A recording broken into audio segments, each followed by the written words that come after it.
नमस्ते भारत, भारत न्यूज 24 और पटना में हम लोग आ गए हैं दीघा विधानसभा। दीघा विधानसभा समझे कि एक से एक कैंडिडेट्स है और उसी कैंडिडेट्स में माले की प्रत्याशी हमारे साथ दिव्या गौतम जी हैं।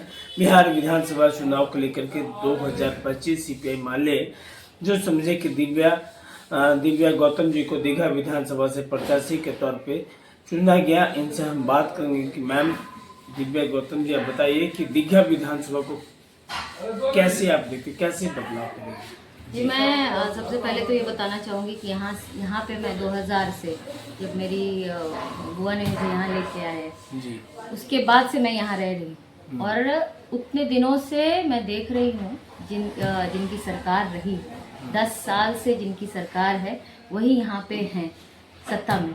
लेकिन यहाँ जब आप जाएं, जितना भी नाला है आप देखिए वो खुला है। बहुत सारे जो रोड्स हैं हमेशा उसमें वाटर लॉगिंग, जल जमाव का प्रॉब्लम्स रहता है। और भी जो मुद्दे हैं, अगर ये तो स्थानीय मुद्दे हो गए, जो अगर हम बिहार की बात करें तो बिहार में भी कई सारे अभी बेरोज़गारी बहुत बड़ा मुद्दा है युवाओं के बीच। महिलाओं के में सुरक्षा को लेकर के जो महिलाएं कर्ज में डूबी हुई हैं उनकी बात करने के लिए, महिलाओं की बात करने के लिए, युवाओं की बात करने के लिए ही मुझे पार्टी ने, महागठबंधन ने मुझे इस सीट पर मौका दिया है। मैम किस तरह से बदलाव होगा, क्योंकि यहाँ पे मौजूदा जो विधायक हैं संजीव चौरसिया जी हैं, यह बहुत साल से यहाँ पे, कैसे आप देखते हैं यहाँ पे, कैसे जनता के बीच में जाएंगे, क्या कुछ कहेंगे? जी, मैं खुद यहाँ की जनता ही हूँ जी। और मैं उनके काम को बहुत करीब से देखी हूँ। रोज कॉलेज जाने आने के बीच आप अभी देखिए, ये बच्चों को लेकर मैं कल अपनी बहन की जो बेटी है उनको लेकर के मैं जा रही थी, 1.5 घंटे तक बच्ची मेरी रोती रही रास्ते में। और इतना ट्रैफिक कि हम आपको बता नहीं सकते। और ये हर रोज की बात है कि अगर आप बाहर जाएं, ट्रैफिक और जल जमाव, अगर थोड़ी सी भी बारिश हो गई तो आप देखिए कि हर मोहल्ले में, हर जगह पे आपको पानी देखने को मिलेगा।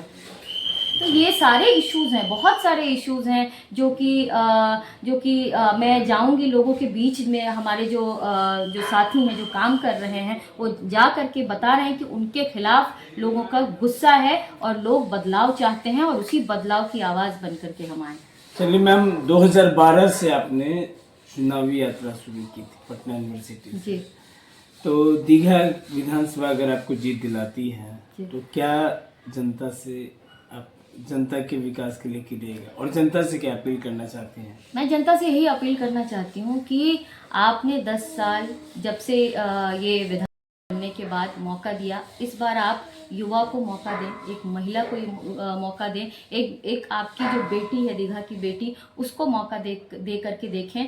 और जो भी उनके जो प्रॉब्लम्स हैं, जो भी समस्याएं हैं, मैं सबसे पहले उनके बीच जा करके, उनके बीच में जा करके जो समस्याएं मुझे लगता है वो हैं, जैसे मैंने आपको वाटर लॉगिंग की समस्या बताई, जल जमाव की समस्या बताई, यहाँ जो ठेले और ये जो बेचने वाले हैं उनकी भी कई सारी समस्याएं हैं। जो दियरा क्षेत्र में रहते हैं उनकी भी बहुत सारी समस्याएं हैं। तो उन सारी समस्याओं को उनके बीच से मैं जा करके, उनसे जान करके, उसके साथ मैं खड़े रहने की मैं काम करूंगी।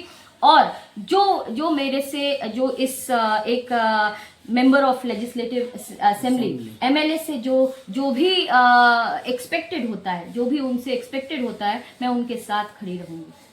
चलिए मैम, आखिरी सा सवाल, मैम नामांकन कब आप करेंगे, थोड़ा सा दर्शकों को बता दें। जी, मैं आज 12 बजे नामांकन करने के लिए जा रही हूँ कारगिल चौक से। क्योंकि मैं भगत सिंह को अपना आइडल मानती हूँ, उन पे माल्यार्पण करके मैं आगे नामांकन करूँगी। और मैं दीघा विधानसभा में जो हमारे लोग हैं, उनका जो प्यार मेरे ऊपर है और जो भी भरोसा मेरे पे दिखा रहे हैं उसके लिए शुक्रिया। और मैं चाहूँगी कि वो लोग आएँ और मेरी जो पहला कदम है वो उसमें उस पर साथ रहे तो मुझे बहुत अच्छा लगेगा। चलिए सीधा विधानसभा से दिव्या गौतम जी को मालिक के द्वारा इनको प्रत्याशी बनाया गया और इनका आज नामांकन है। तो नामांकन, और सीधा ये कह रहे हैं क्या कि 2012 से राजनीतिक में आए, पटना यूनिवर्सिटी से इन्होंने राजनीतिक शुरू किया और राजनीतिक शुरू करने के बाद पूरा समझिए कि जीवन यापन अपना यह राजनीतिक में ही और कड़ी परिश्रम और मेहनत के कारण आज सीपीआई माले के द्वारा इनको दीघा विधानसभा से प्रत्याशी उतारा गया। और हम यही कहेंगे कि इनका भी कहना है कि जनता एक बार अगर मौका देती है तो दीघा विधानसभा को विकास करके दिखाएंगे। विकास का ही इनका मेन मुद्दा है। खबरों के साथ बने रहिए। कुमार हसन, भारत न्यूज़ 24 पटना।